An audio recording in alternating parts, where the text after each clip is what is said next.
Now, I've got some final tips for debugging, and these are not so much techniques, but they're just really, really important tips from somebody who's done quite a lot of coding and created a massive amount of bugs in my lifetime. So, tip number 7 is take a break. It's really, really important when you're just staring at the code and you keep looking at it, it's not going to tell you the solution. Just have a cup of tea or have a nap or just go to sleep and try to tackle it tomorrow. You will be surprised just how much easier things are when your brain's had some downtime and then you come back to it. Everything seems so much more obvious. And if you really, really get stuck and you just can't see it, ask a friend, not your friend print, but your actual friend, a real human, preferably a developer, but they don't have to be. It could be somebody who's taking the course with you. You could go onto Discord and find other students to help you. Because after all, you're all just leveling up your own programming skills, right? The really good thing about asking a friend to look through your code is they won't make the same assumptions that you've made. So they have some fresh eyes that they can look at the code with, and it might be incredibly obvious what's actually happening. And it's really not embarrassing at all. If somebody managed to help you with your code, you can offer to help them the next time when they get stuck. And for the person who's helping you, they're also just working out their programming muscles, right? Now, the next tip is to run often. No, you don't have to go exercising to be a good programmer. But what I mean is run your code often. Don't wait until you've written loads and loads of code to hit run and then find out you've got loads of snags and loads of bugs, but run it after every little execution. Once you feel like you've changed the program ever so slightly, run it. Confirm that it's actually doing what you want it to do. Because if you leave it all to the end, then you end up with a pile of bugs and you don't know where to start. Now, if you do end up in that situation and you can see multiple bugs at the same time, try to tackle them one at a time instead of trying to do bits and bobs of each. It'll really, really help.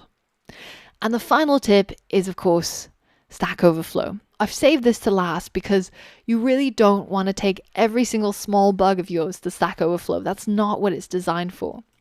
Instead, it's really designed as a way of asking other developers when you think that you've come across a bug or an issue that should be unique.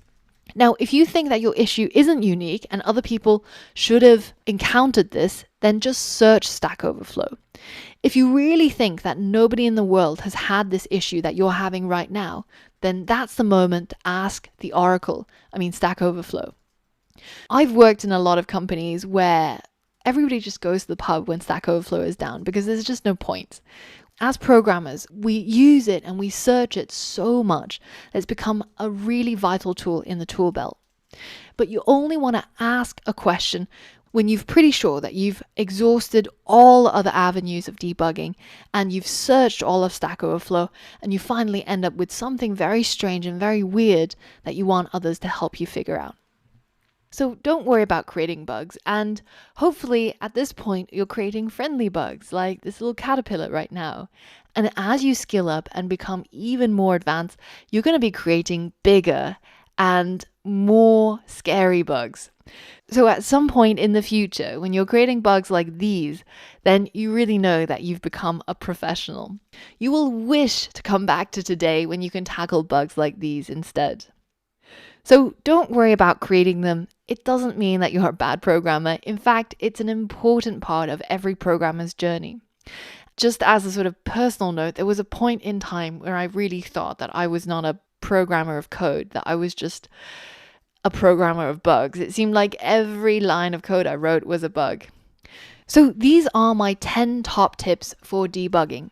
And I hope that anytime when your code is not doing what you expect it to do, to come back to this lesson, review these 10 steps, go through them one by one, and I bet 99% of the time, once you've gone through all of these stages, you will have solved your bug and you will have made your code a lot better.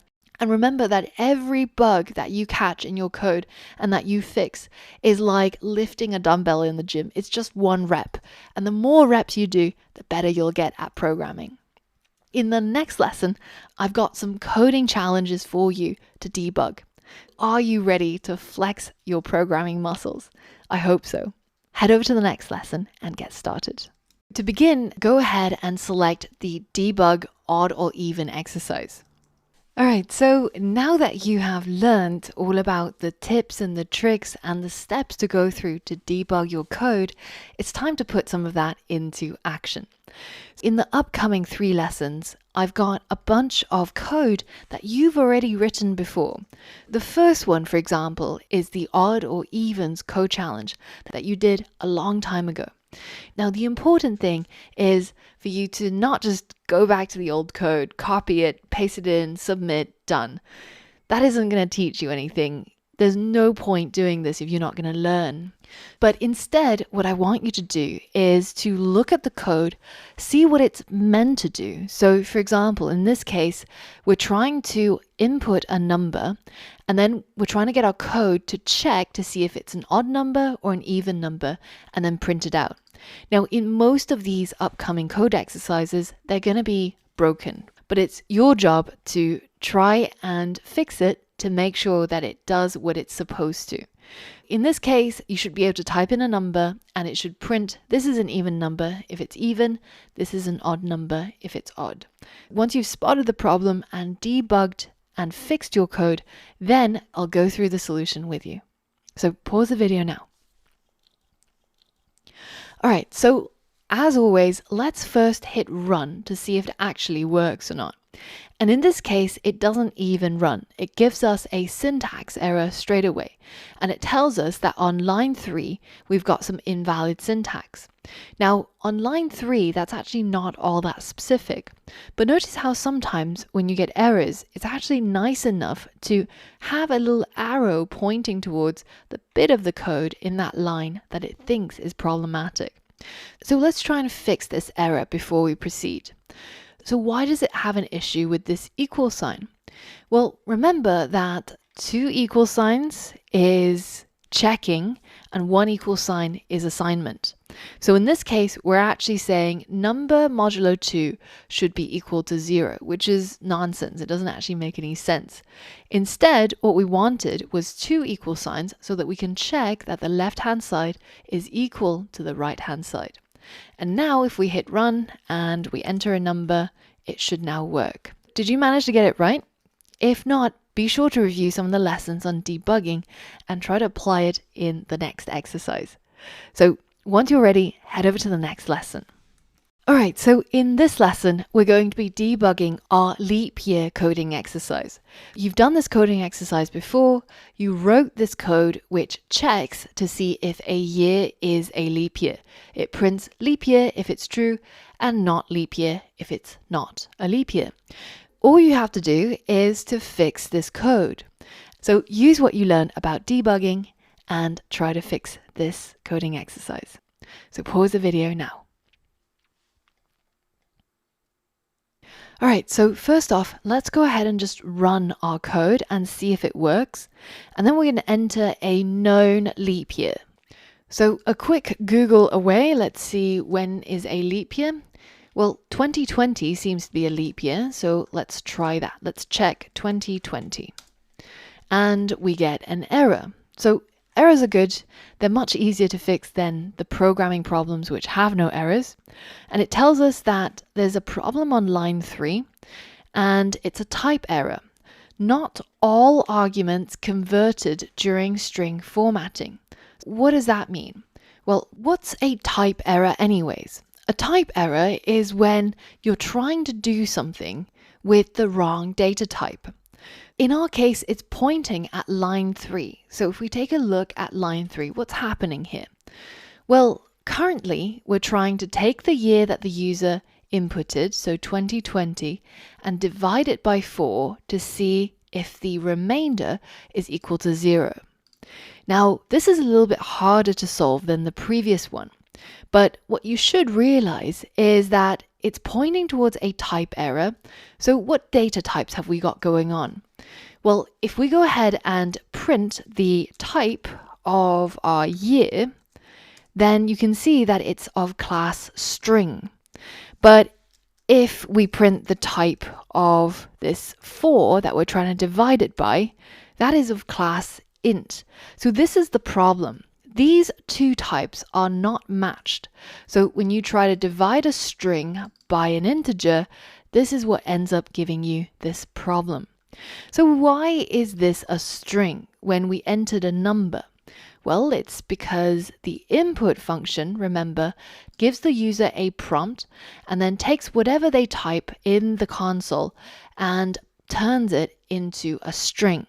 So in order to turn this into an int, which is what we want, we have to wrap it around a set of parentheses and then type convert it into an integer. And now when we run it again, we can see that it actually works. And we're happy that we fixed our code. Once you're done with this challenge, head over to the next one and complete the final debugging exercise. So we're on to our final debugging exercise. This is debugging FizzBuzz. FizzBuzz, if you remember, is a program that will print FizzBuzz if a number is divisible by both 3 and 5. It will print fizz if it's only divisible by 3, and it will print buzz if it's only divisible by 5. If it's not divisible by 3 or 5, then it's just going to print the number. And our code is going to do this all the way from 1 to 100. So what should happen by the end of this is in our console, when we hit run, it should start typing 1, and then it should type 2, and then 3, it'll type fizz, and 4, it will type 4, 5, it will type buzz, and so on and so forth. You should remember this from the previous exercise where you actually had to write all this code. Now, as always, don't just paste the solution code in. That won't do anything. You need to work for it to gain knowledge.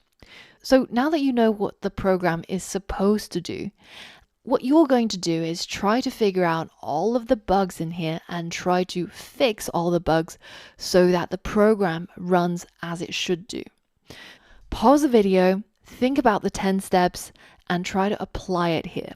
Now, just as a quick note, unlike the previous debugging exercises, there's more than one bug in this code. So good luck, and I'll see you on the other side. Alright, so as I mentioned, there's quite a few bugs in here, and we're going to fix them one by one. As always, the first thing we're going to do is we're just going to run the code and see what happens. So the first thing you'll notice that's a little bit odd is it's printing, instead of just 1, 2, 3, 4, it's printing it as if it's a list with the square bracket around it. So let's see if we can identify why. Well, in our code, if none of these if statements are true, then it prints the number. But in this case, it's not just the number. There seems to be some square brackets around the number, in which case it's printing a list with that number as the single item inside. So let's get rid of that and let's run our code again. That looks a little bit better, a bit cleaner. Now let's take a look at the code. So we know that when the number is only divisible by 3, then it should print fizz. But 3 in this case is actually printing FizzBuzz, and 5 is printing FizzBuzz, and then 3 and 4, it seems a bit of a mumbo jumbo. So what's actually happening here? It seems like instead of just printing fizz, it's printing FizzBuzz and the number. So there must be a problem in our checking code. So let's think about what our code needs to do. When the number is divisible by both 3 and 5, then instead of the number, it should print FizzBuzz. So FizzBuzz should only be printed if the number that we're currently checking is divisible by both 3 and 5. Let's use the print statement to help us. If we use an F string and we say that we are currently on number, and then we put the number in here, this way we'll actually print out the current number we're looping through, and then we can see what's being printed each time. So let's run the code, and if we scroll to the top, currently on number 1, it prints 1, currently on number 2, prints 2, currently on number 3, it prints FizzBuzz, fizz, and 3. So that is very, very strange behavior indeed. It seems like lots of things are true in our if statement. What's happening? Well, if number is equal to 3, then it seems to be printing FizzBuzz, which means if we work backwards, this if statement must have been true. Now, 3 divided by 3 should have 0 as the remainder, so this should be true. But this can't be true, so this must be false. And it should only print FizzBuzz if it's divisible by both 3 and 5. So instead of an or, this really needs to be an and. So let's hit run again and see what happens this time. Currently on number 3, it prints fizz and 3. So that's again a bit of a problem.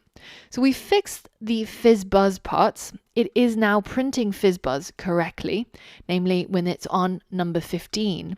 But why is it still printing the number? The number should only be printed if none of the others are true.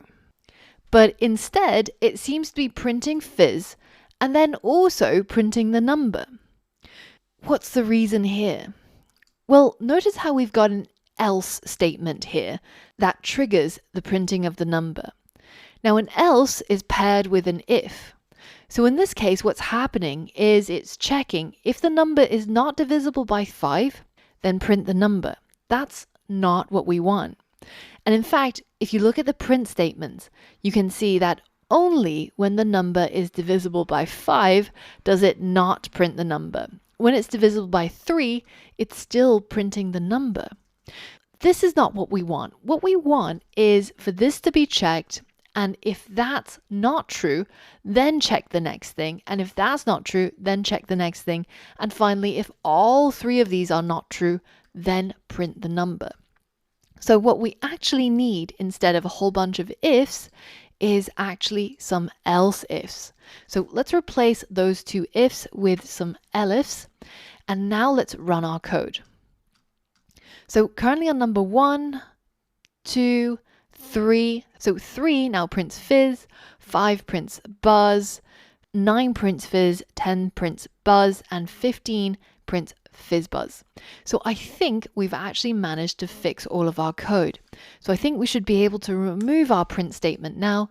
And indeed, we've managed to successfully solve all of the debugging problems here. Now, did you manage to get all that right? Don't worry if you had to struggle a little bit. In the future, you're going to be making a lot more bugs, and you're going to be repeating this process of using the 10 steps to try and identify the problems and fix the code and make it free of bugs. So I hope you had a fun and gem-packed day. Now, this might be a good time to revisit some code that you've given up on a long time ago, or projects that you've started but you've stopped because you ran into bugs. And then review them, use what you learned today, and try to fix the bugs and get your code working. Now, tomorrow, I've got a big day for you coming up. We're going to spend the whole day creating a big project, and we're going to be making the higher lower game. So I'm looking forward to it. I hope you are too. So get a good night rest, and I'll see you tomorrow.